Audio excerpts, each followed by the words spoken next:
The viewpoint in your photograph is very important. It helps, frame the image and, gives a different way of looking at certain things. The three typical viewpoints are the bird's eye view, a normal eye view, and a worm's eye view. This series here dictates the three major viewpoints. This first image over here, the darker one, shows you the flower from a bird's eye view. As you can see, it shows the eye some different things about the flower. You're looking more down on it, and you can see the leaves of the flower a little bit different. The next image is a standard view, which is typical in most photography. People don't walk around with ladders or often get on their hands and knees to take images, so most images come out with this standard viewpoint.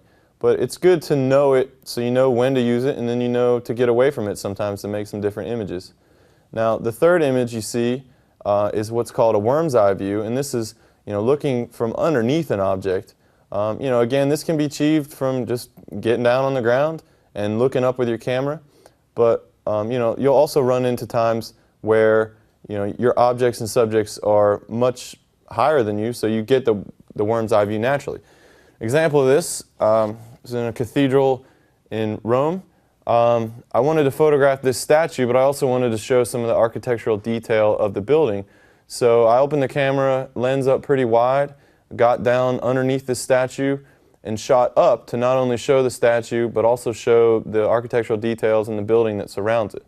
So again, it's really important when you're taking photographs to think about some different viewpoints.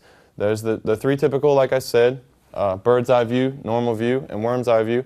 And I encourage you, to experiment when you're taking photographs and see how a different viewpoint could create a different image.